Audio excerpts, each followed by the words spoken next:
예수님의 이름으로 축원합니다. 아멘. 성경을 보면 하나님은 저와 여러분을 사랑하신다. 앞으로도 계속해서 멈추지 않고 사랑을 주고 계심을 성경은 선포하고 있습니다. 바라기는 그 하나님의 사랑이 날마다 경험되기를 예수님의 이름으로 축원합니다. 아멘. 누가 경험할 수 있느냐? 성경에 보니까 나를 간절히 찾는 자가 나를 만나리라 이렇게 말씀하셨습니다. 사랑하는 성도 여러분, 계속해서 하나님의 사랑을 누릴 수 있도록 주님 내가 경험하게 해달라고, 느끼게 해달라고, 만나게 해달라고 사모하며 간구하길 예수님의 이름으로 축원합니다. 아멘. 기독교를 가리켜서 생명의 종교, 은혜의 종교 이렇게 얘기합니다. 제가 기독교 그랬어요. 기독교 이외의 종교는 율법의 종교, 계율의 종교라고 말할 수 있습니다. 불교, 천주교, 이슬람교, 유대교 그리고 기타 등등 모든 종교는 그들이 말하는 계율을 지켜야 합니다. 정해진 계율, 정해진 율법을 지켜야 그들은 구원의 반열에 설 수가 있습니다. 그러나 기독교는 하나님의 은혜로 구원받는 줄 믿으시길 축원합니다. 아멘. 내가 구원받기 위해서 일주일 내내 착한 일을 많이 하는 것이 아닙니다. 내가 구원받기 위해서 예배를 드리는 것이 아닙니다. 내가 구원받기 위해서 11조를 드리고 첫 예물을 드리는 것이 아닙니다. 오직 하나님께서 저와 여러분에게 보내주신 예수 그리스도를 믿는 믿음으로 저와 여러분이 하나님의 자녀가 되는 줄, 구원받는 줄 믿으시길 축원합니다. 아멘. 이것을 유식한 말로 복음이라고 얘기해요. 복음이라는 말은 저 글자 그대로 복된 소리예요. 나에게 구원을 주시는 복된 소리라는 말입니다. 주인공이 누구예요? 바로 예수 그리스도입니다. 예수 그리스도를 믿음으로 구원받는 것이 저와 여러분인 줄 믿으시길 축원합니다. 아멘. 우리가 어떠한 계율, 어떠한 율법을 지켜서 구원받는 것이 아니에요. 그러나 모든 종교는 노력해야 돼요. 수고해야 됩니다. 그들이 갖는 계율을 지켜야 합니다. 종교개혁자 마르틴 루터라는 사람이 구원에 대해 갈망이 있었고 죄사함에 대한 갈망이 있었습니다. 그때 당시 천주교는 상당히 계율적이고 율법적이고 또한 면죄부를 사야 구원받는다라고 얘기를 했습니다. 그래서 사람들이 교회가 가짜 잘못된 진리를 전파하며 면죄부를 팔아서 엄청난 부를 축적합니다. 그 면죄부 사는 데만 있어도 돈이 엄청나게 많이 들어요. 보통 사람은 살 수 없을 정도로. 그런데 면죄부를 루터는 샀어요. 그래도 마음에 평안이 없습니다. 면죄부 말 그대로 죄를 면해주는 증서예요. 그래서 정해진 돈을 내면 증서를 줘요. 세례 증서 받는 것처럼. 1964년 8월 11일생 최두선 이 사람의 죄가 면하여졌음을 선포하노라 라고 하면 교황이 도장 꽝 찍어줍니다. 이게 있어야 죄사함 받은 하나님의 자녀가 되는 거예요. 그런데 루터는 그때 당시에 신부의 반열에 있으면서 그렇게 비싼 돈을 주고 면죄부 증서를 샀음에도 불구하고 늘상 마음에 힘이 들어요. 그래서 자기 선생님 주임 선생 신부를 만나서 얘기했더니 정성이 부족하다. 그래서 이 성당의 계단을 고행을 합니다. 무릎으로 기어 올라가야 돼요. 거의 200개가 넘는 그 계단을 무릎으로 몇 날 며칠을 기어 오르내립니다. 무릎팍이 까지고 피가 철철 나요. 그러면 죄사함의 기쁨과 마음의 평안을 가져야 되는데 여전히 힘들어요. 금식도 해보았습니다. 그런데도 어려워요. 안 그럴 때마다 자기 주임 되시는 그 선생님 되시는 분은 아직도 정성이 부족하다라고 얘기를 할 따름입니다. 지금 말씀드리려고 하는 논지가 무엇이냐면 교회의 역사, 성경의 내용도 자세히 살펴보면 이 싸움이에요. 복음으로 예수로 구원받느냐, 네가 뭔가를 해야 된다라고 하는 계율을, 율법을 지켜야 구원받는다라고 하는 이 두 기둥이, 이 두 줄기, 성경을 자세히 읽어보면 이것에 대한 얘기가 많습니다. 오늘 내용도 어떤 내용이냐, 이 갈라디아서 2장 11절에서 21절까지 나오는 1인칭은 내가라고 표현되어진 사람은 바울이에요. 거기에 나오는 게바라는 사람은 우리가 잘 알고 있는 베드로예요. 베드로는 예수님의 12제자 중에 대표예요. 예수님 지금 부활 승천 하늘에 올라가신 거예요. 베드로가 그 나머지 12제자의 대표가 되었고, 베드로를 중심으로 예루살렘 교회가 형성이 되어졌고, 예루살렘 교회에 수많은 사람들이 예수님을 믿고 몇만 명씩 되는 그 교회의 대표자가 베드로입니다. 그리고 야고보가 나오는데, 지금 읽은 성경에 야고보는 누구냐? 예수님이 12제자 가운데 큰 야고보, 작은 야고보, 야고보라고 하는 이름이 많았어요. 영어 이름으로 제임스라고 하는 그 말이.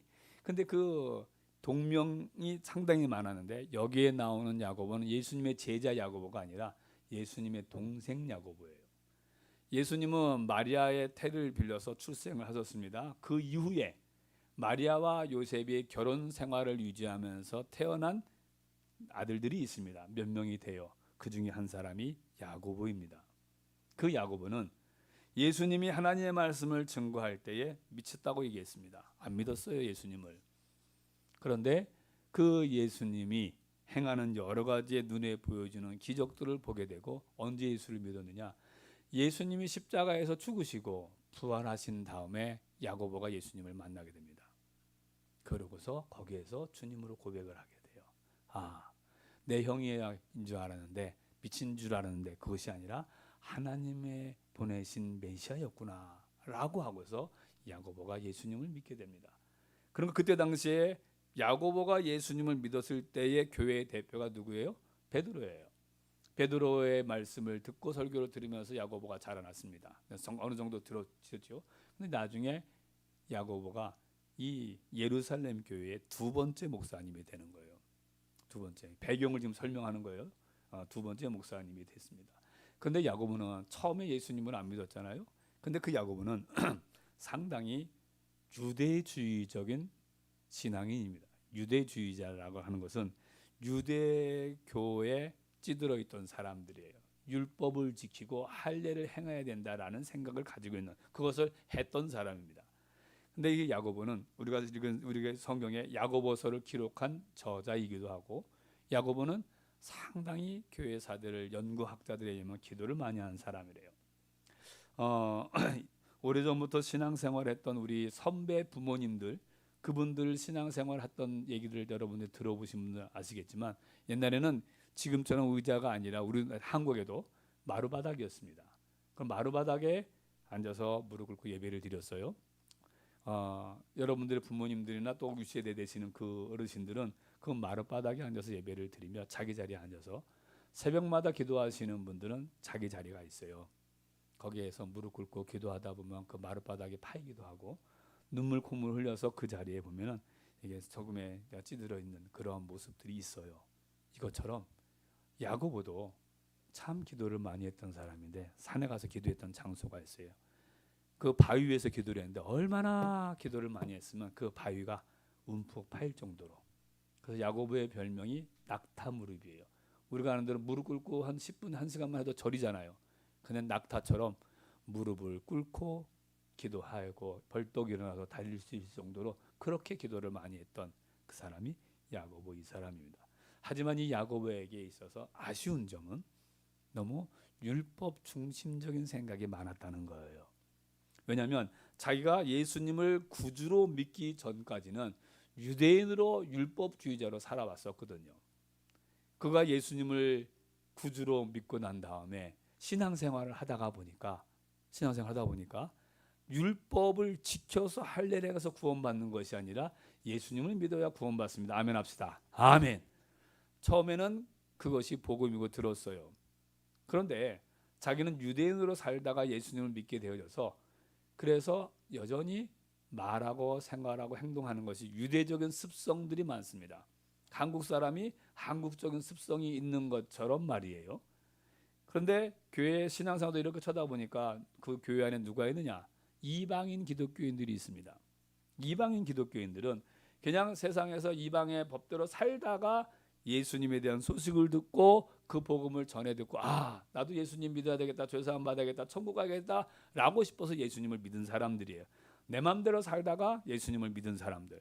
그런데 예수님을 믿은 다음에 교회가 들어왔어요. 신앙생활을 하면 그 전에 가졌던 습성들을 좀 버리고 새로운 모습이 나와야 되는데 새로운 모습이 나오는 성도들도 있는가 하면 여전히 옛 생활대로 사는 사람들이 있었습니다. 여전히 때 되면 전보로 다니고 우상 숭배하고 그런 거 하고 다니고 뭐 그런 일들이 있었어요. 한국에도 그런 사람이 있었어요. 교회 다니면서 여전히 때 되면 토종 비결 보고 전보로 다니던 그런 분들이 계셨었거든요. 옛날에 제 기억에도 저희 교회에 제가 어렸을 때 다녔던 교회에 보면은 뭐 이렇게 부족 뭐냐 하고 붙여봤더니 여기 이제 엄마가 부족이라고 줬대요. 근데 그 엄마도 교회 집사님이야. 뭐 이런 그러니까 우리나라에 있었던 것처럼 그 시대도 마찬가지예요. 그런데 그런 모습들을 유대인 기독교인들이 볼 때는 마땅치 않습니다. 같이 교인인데 이방인 기독교인으로서 그러다 보니까 그들에게 제재를 가하게 됐어요. 그래도 교회를 다니면서 그러면 안 됩니다. 여기서 멈춰야 되는데 할례를 받으십시오. 율법을 지키십시오라고 합니다. 그것이 신앙생활의 건전한 아름다운 행위를 갖게 하기 위한 것으로 멈춰졌어야 되는데 그것이 더 강화되다 보니까 예수 그리스도를 믿어야만 구원받는데 예수님만 믿어서는 안 됩니다. 할례 받아야지 구원받습니다. 율법 지켜야 구원받습니다. 이렇게 되어져 버리는 경우가 생겨버렸어요. 이게 유대인 기독교인들 가운데 가지고 있었던 병폐가 잘못되어진 것이 그것이에요. 교회는 성경의 내용을 여러분 자세히 쭉 이렇게 읽으면 마태, 마가, 누가, 복음 이후에 사도행전서부터 계속해서 나오는 게 바로 여기에 대한 얘기예요. 우리는 오직 십자가에서 죽으시고 부활하신 예수 그리스도를 믿는 믿음으로 우리가 구원받는 거지 그 이외에 내가 뭘 해서 구원받는 건 아니다. 이것에 대한 싸움이 계속 일어나고 있는 거예요. 오늘 읽은 성경에도 그 얘기예요. 자, 게바, 야고보 설명을 했습니다. 그리고 여기에 1인칭이 내가는 바울이다 그랬어요. 신앙적 순서로 보면 먼저 게바가 제일 먼저 믿었고 나중에 야고보였고 그 다음에 맨 마지막에 바울이에요. 그 다음에 거기에 누구나 바나바 나오거든요. 바나바라고 하는 사람에 의하여서 바울이 교회의 일원으로 되는데 큰 역할을 해요. 그러니까 바울에게 있어서는 다 자기들에게 대선배예요. 누가? 게바도 대선배, 바나바도 대선배. 그런데 게바 베드로가 지금 실수했습니다. 무슨 실수하는 거예요? 야고보에게서 온 할례주의자들 때문에 이방인 성도들과 식사하다가 도망가 버린 거예요. 왜 도망갔느냐? 야고보에게서 온 사람들은 율법주의자들이에요. 그 사람들은 이방인과 더불어서 함께 밥 먹는 거 안 된다라고 했던 율법 규정이 있어요. 그래서 그걸 가지고 베드로를 책망할 것 같아서 책 잡을 것 같아서 베드로가 피해 버린 거예요. 에이, 내가 똥이 무서워서 피하냐 더러워서 피하지 하면서 피해 버린 거 자리를 피해 버립니다. 그럼 베드로가 끝난 것이 아니라 같이 앉았던 다른 유대인들도 피해 버리고 누구도 바울의 선생님이라고 얘기할 수 있는 바나바도 그 자리를 피해 버린 일이 벌어졌습니다. 누가 남았어요? 이방인 기독교인들만 남았습니다. 베드로는 이방인에게도 하나님께서 구원의 문을 열어주셨다는 것을 제일 먼저 경험한 사람이에요. 언제 경험했어요? 사도행전에 보면 기도하다가 환상을 보잖아요.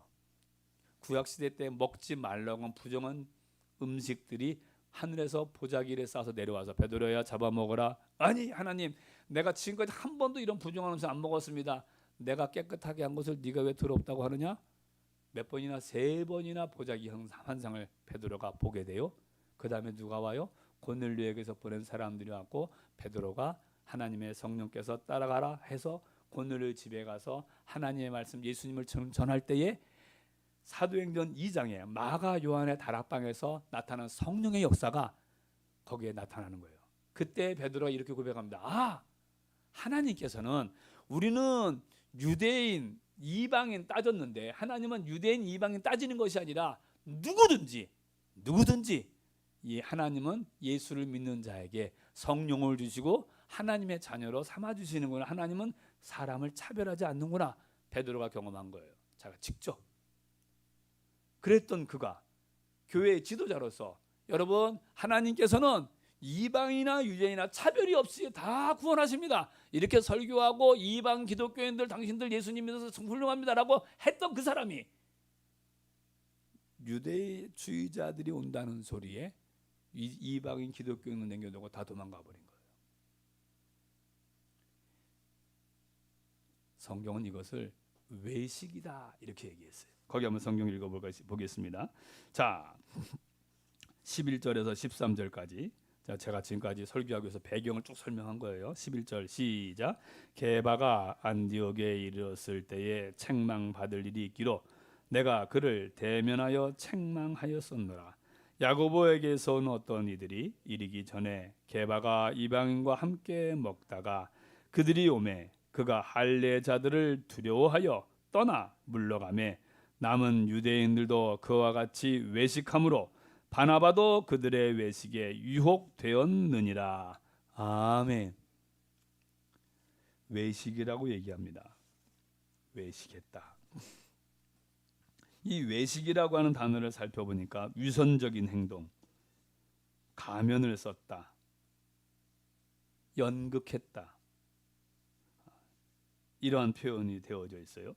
마태복음, 마가복음, 누가복음, 요한복음에 보면 예수님께서 외식하는 것에 대해서 철저하게 책망하셨습니다. 신앙생활하면서 말과 행동이 다른 모습을 외식 이렇게 얘기합니다. 예수님을 구주로 믿고 있으면서 믿지 않는 사람처럼 행동하는 것. 여기서는 믿는 사람처럼, 여기서는 안 믿는 사람처럼, 사랑하는 것 같으면서도 안 하고, 충성하는 것 같으면서 안 하고, 알면서도 모르는 척하는 그러한 말과 행동이 다른 그러한 행위. 이것을 성경은 위선, 외식 이렇게 얘기합니다. 주님은 이 외식하는 것을 철저하게 책망하셨고 야단치셨습니다. 외식의 삶은 자기 자신이 하나님 앞에 영광 돌리지도 못하고 다른 사람들에게 부정적인 영향을 미칩니다. 성도의 외식은 이웃을 향하여 부정적인, 베드로의 그 외식된 행동이 다른 유대인들도 따라서 하게 되고 바나바까지도 그런 행동을 하게 되었다라는 거예요. 사실 성경에만 이런 상황이 있느냐? 저와 여러분 살고 있는 우리 시대에도 이런 일들이 비일비재합니다. 학교에 다니면서 점심시간에 내가 기도합니다. 그러면 교회 안 다니는 애들은 기도한다고 킬킬대고 머리통도 치기도 하고 숟가락도 반찬도 때에 숨기기도 하고 막 그렇게 저 다닐 때 그랬어요. 요즘에는 어떻게 하는지 모르겠지만. 사회생활하는 가운데, 조직생활하는 가운데, 직장생활하는 가운데 보면 빠지지 않고 하는 회식들이 있습니다. 그 자리에서 항상 우리 나라에 있어서 주고받는 술잔들이 있습니다. 교회 다니는데요, 안 먹는데요. 그러면 야야야야 한 잔 정도는 괜찮아 임마 라고 하면서 권하는 사람들이 있습니다. 아이고 야 임마, 내가 알고 있는 누구는 교회 목사님이야, 장로님이야, 권사님이 안수집사래, 걔도 먹더라. 야 넌 뭐냐? 그래가면서 우리를 얘기해요. 일가 친척들 모였을 때 제일 불편한 게 뭐예요? 제사 문제가 제일 불편합니다. 신앙인으로서. 이런 여러 가지의 환경 형편들을 저와 여러분이 접하게 됩니다. 우리나라 사람들은 상당히 사람들 어떻게 저 사람들이 나를 판단할까 여기에 너무너무 예민해 있습니다.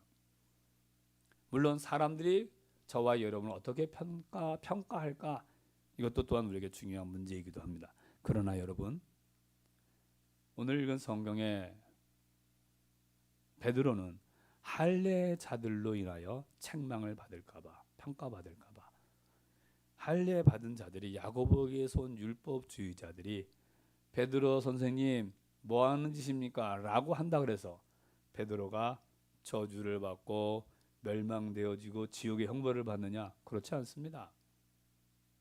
그렇지 않습니다. 제가 극단적으로 표현을 해서 그가 뭐라고 하더라도 베드로 믿음을 지키고 신앙의 복음으로 이야기하면 문제되지 않습니다.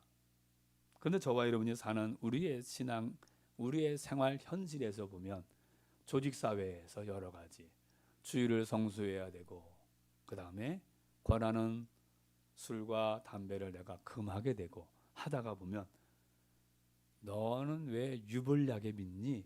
라고 하는 이러한 저러한 소리를 듣게 되는 것이 오늘 우리가 살고 있는 현실이지요.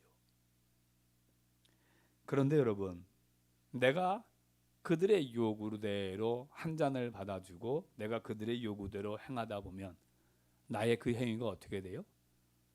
다른 사람들 그들이 얘기합니다. 야야 개도 먹더라. 누구도 하더라. 이렇게 되면서 내가 먹은 그것이 그들에게 도구가 되어져서 다른 성도들을 불편하게 하는 도구로 쓰여지더라 이거예요. 우리가 살고 있는 이 시대에 참 신앙생활하면서 불편한 것이 많은 게 사실입니다.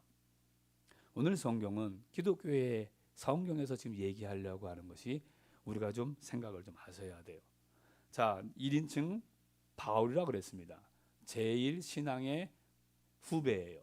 대선배인 베드로, 자기를 교회로 들어오게 할 때 결정적인 영향을 미쳤던 바나바, 이 두 분 선생님 같은 분들이에요.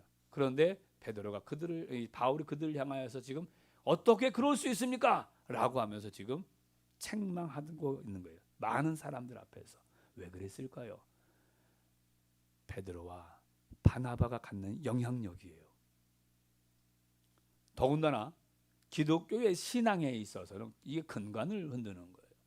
우리의 신앙은 오직 예수님인 줄 믿으시길 축원합니다. 아멘. 내가 예수 그리스도를 믿는 믿음으로 말미암아 저와 여러분이 죄 사함 받고 구원받고 하나님의 자녀가 되는 것이지 다른 어떠한 행동이 아니라는 거예요. 그런데 계속해서 사도행전 때에서부터 아니 창세기에서부터 계속해서 우리의 그 신앙을 자꾸 틀어버려서 약간 변절시키려고 하는 그러한 악의 무리가 엄청나게 많습니다. 끊임없이 아시스라고 하는 도시가 있었어요. 그 중세 유럽에 유럽에 거기에 성자라고 불리는 사람이 프란시스라는 사람입니다. 이게 기독교 서적도 이렇게 보면 프란시스에 대한 얘기가 좀 나오는데 이 프란시스라고 하는 사람이 많은 사람들 앞에 칭찬과 존경을 받았습니다. 이 사람이 자기 제자들을 자기를 따르는 수많은 사람들 그들과 더불어 수도원 생활을 하며 신앙 훈련을 하는 가운데 자 이번에는 에서의 정욕을 이기는 그러한 훈련을 하겠습니다 라고 하여서 자기 제자들을 모아놓고 금식 훈련을 했습니다. 그냥 금식하면 되는데 이렇게 모여있는 데다가 가운데다가 팥죽을 끓였습니다. 에서가 그 팥죽에 자기의 그 장자의 권한을 팔아버렸잖아요. 그래서 팥죽을 갖다가 막 끓여놓고 금식을 시켰습니다.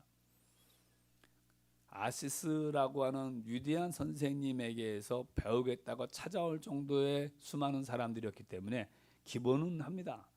하루를 지났습니다. 이틀을 지났습니다. 3일을 지났어요. 그런데 팥죽 냄새가 솔솔 납니다. 4일째 되는 때에 놀라운 일이 벌어졌습니다. 무슨 일이 일어났느냐? 그 수도사들 중에 제일 늦게 합류한 이제 수도원 생활 3년차 된 얼마 되지 않은 그 젊은 사람이 견디지 못하고 팥죽을 퍼먹기 시작했습니다. 프란시스는 그 모습을 보면서 아이고 안타깝다 라고 하면서 주변을 이렇게 쳐다봤습니다. 주변을 보다가 이 프란시스도 달려가서 같이 팥죽을 먹었습니다. 나중에 프란시스가 얘기합니다. 첫 번 그 사람이 팥죽을 먹었을 때 주변에 자기 다른 사람들 제자들을 살펴봤더니 눈빛이 다르더라는 거예요. 저런 파악과 저런 해가면서 팥죽 먹는 그 사람을 평가하고 판단하고 저주하는 다른 제자들의 모습이 그 프란시스 눈에 비춰진 거예요. 그래서 달려가서 같이 팥죽을, 금식에 실패한 제자를 향하여 경멸과 비웃음을 갖는 태도, 더 이상 범죄치 하지 않게 하기 위하여, 더 이상, 그러면 그들은 더 저 사람을 저주하고 경멸하기에 충분한 그러한 능력과 권세가 있느냐? 프란시스가 볼 때에는 더 나쁘다 이거예요. 주 안에서 사랑하는 성도 여러분, 성도의 신앙생활은 우리는 다른 사람을 평가하고 판단할 그러한 저와 여러분의 자격이 있는 것이 아닙니다. 하나님 그 자격을 우리에게 주시지 않았습니다. 안타깝게도 한국 사람들은 사람들의 체면을 많이 생각합니다. 사람 눈치를 많이 봐요. 제가 그래서 이런 표현을 많이 썼습니다. 여러분, 사람들에게 있어서 체면, 저 사람이 나를 어떻게 평가하는가 그것도 좋지만 하나님 앞에 체면을 차리십시오. 이렇게 표현을 제가 많이 했습니다. 우리는 하나님 앞에 사는 거예요. 제가 많이 말씀을 드린 것 중에 하나가 뭐예요? 하고 싶은 얘기 많지만 축복을 많이 합시다. 이런 얘기를 많이 제가 드렸습니다.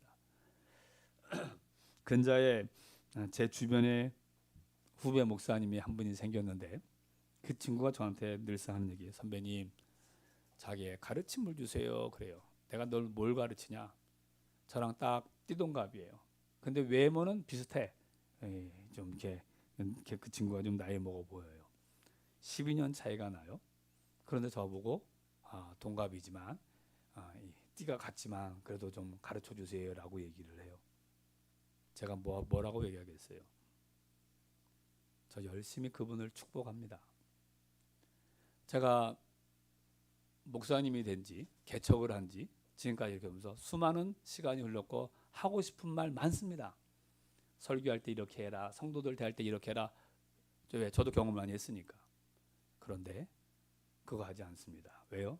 설교 시간에 제가 열심히 축복하는 사람이 됩시다 그렇게 얘기해놓고 저는 그 사람한테 축복하는 게, 설교는 그렇게 해놓고 제가 축복 안 하고 있으면 아니잖아요. 저 열심히 축복합니다. 이렇게 이러십시다. 이렇게 축복하고 있습니다. 사랑하는 성도 여러분, 외식의 삶은 나는 물론이거니와 다른 사람까지도 불편하게 합니다. 그래서 성경은 저와 여러분에게 뭐라고 하시느냐? 자, 14절 시작. 나는 그들이 복음의 진리를 따라 바르게 행하지 아니함을 보고 스톱. 복음의 진리를 따라 바르게 행하지 아니함을 보고 그랬으니까 어떻게 하라는 거예요? 복음의 진리로 살아야 한다는 거예요. 성도는 복음의 진리로 사는 사람이에요.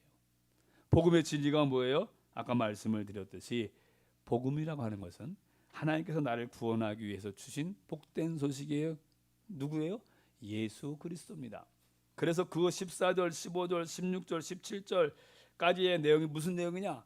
우리가 율법으로 의롭게 되는 것이 아니라 예수로 말미암아 의롭게 된다. 그러니까 예수 그리스도를 믿는 믿음으로 우리가 살아야 된다. 그 얘기를 계속 하고 있는 내용이에요.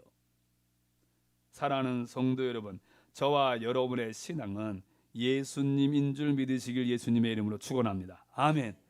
아무리 정치, 경제, 사회, 문화 그러한 영향력을 가지고 있는 사람이 있을지라도 그 사람 앞에서도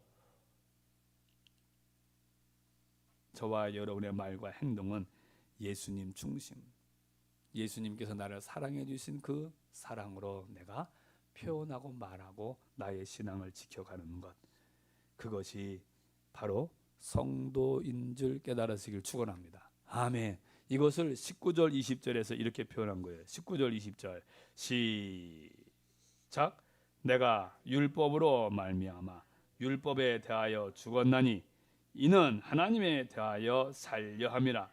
내가 그리스도와 함께 십자가에 못 박혔나니 그런즉 이제는 내가 사는 것이 아니요 오직 내 안에 그리스도께서 사시는 것이라.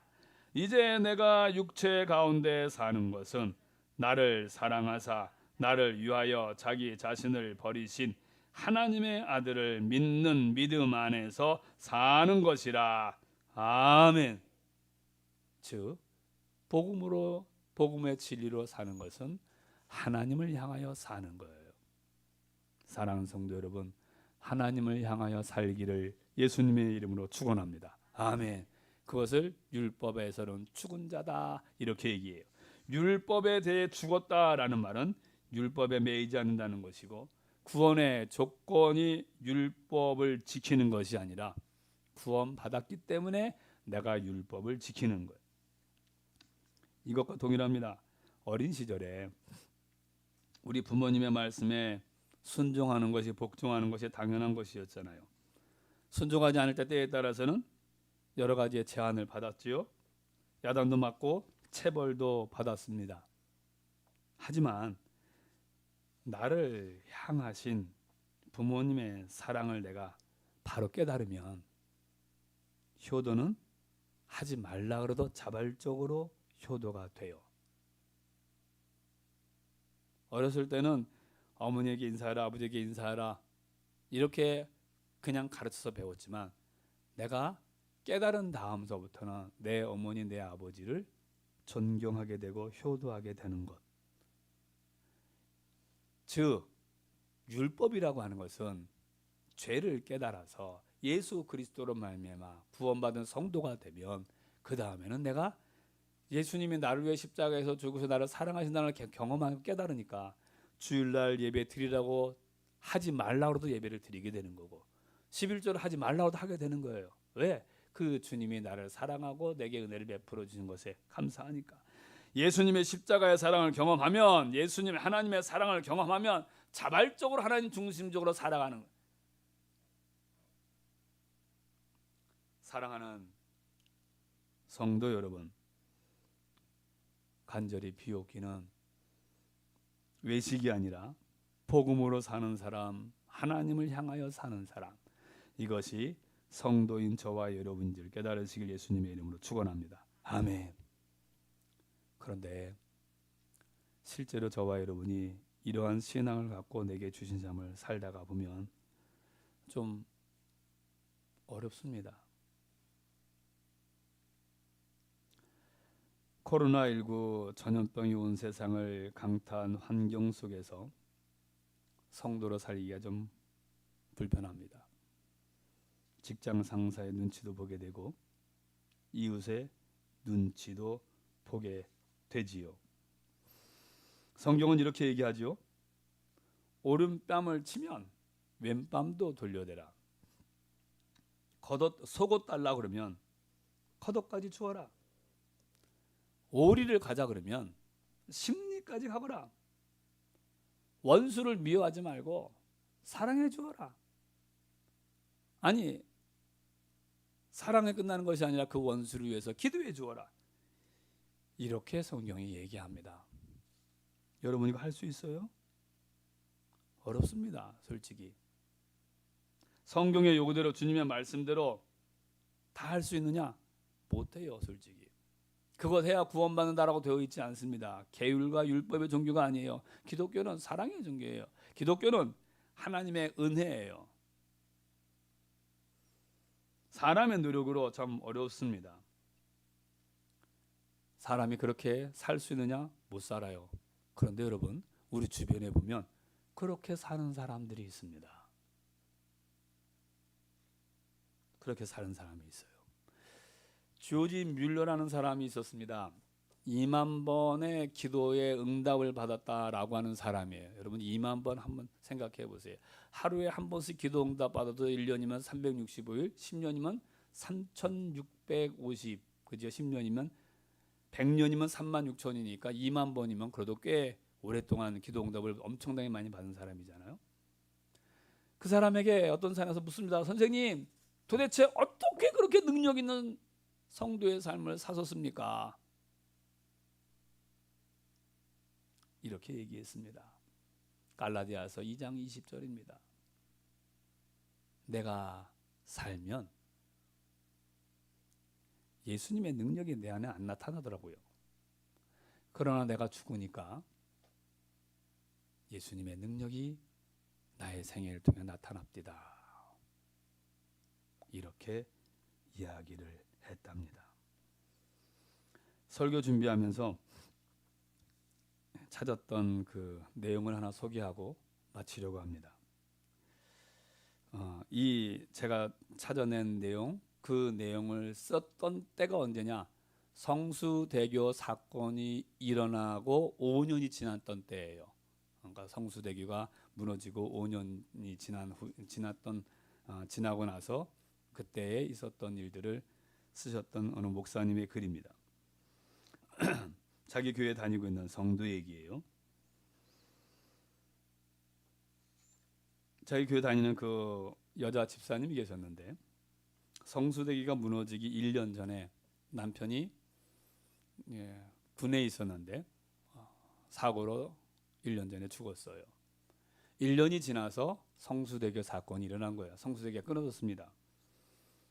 난리가 났었습니다. 그때 방송에 화면을 보는데 눈에 익은 이름이 나오는 거예요. 죽은 사람 사명자 명단 나오는데 봤더니 자기 딸이야. 아침에 서울 교대를 다니다가 이제 교생 실습을 나가는 건데 그 아침에 학교 가는 길이에요. 그 성수대교를 건너가는 거예요. 그런데 아침에 학교 다니겠습니다 하고 인사하고 갔는데 성수대교에 끊어서 나오는데 사망자 명단에 자기 딸 이름이 있는 거예요. 너무 놀랐습니다. 남편은 1년 전에 죽었고 잘 길렀던 그 딸이 죽었다라고 하는 소식을 들은 이 어머니가 너무 충격이잖아요. 방송국 연락을 하고 확인을 해봤더니 자기 딸이에요. 그 슬픔이 얼마나 컸겠습니까? 장례를 치러야 되잖아요. 그래서 딸의 남은 여러 가지 유품들을 정리하다가 딸이 쓴 비망록 노트를 보게 되었습니다. 노트에 이렇게 써 있어요. 앞으로 내가 하고 싶은 일 14가지가 적혀져 있었답니다. 첫 번째, 내가 죽을 때 시신을 기증해야겠다. 두 번째, 장학재단을 설립했으면 좋겠다. 왜? 자기가 어렵게 공부했거든요. 자기 집안이 넉넉지 못해서. 그리고 1명 이상 입양하며 살리라. 아버지 따라서 강원도 쪽에서 살았었는데 강원도 지역이 좀 열악해서 도서관이 별로 없었대요. 이동 도서관을 만들었으면 좋겠다. 맹인들이 너무 혜택을 못 누리는데 맹인들을 좀 도왔으면 좋겠다. 이렇게 14가지가 쓰여져 있는 글을 어머니가 보게 됩니다. 그래서 장례를 치르다가 그 딸을 시신을 받아서 고려대학교 해부학과 교실에 학과에 기증을 해요. 시신을 기증을 합니다. 장례를 치렀습니다. 목사님을 이 집사님이 찾아왔어요. 큰 보따리를 하나 들고. 뭐예요? 목사님, 우리 승용이 죽었을 때 들어온 조의금이에요. 봉투도 열어보지 않고 조의금 받은 봉투 그대로 봉투에 담아갖고 가져다 주면서 가난한 사람들을 위해서 써주십시오. 그리고 며칠이 지났습니다.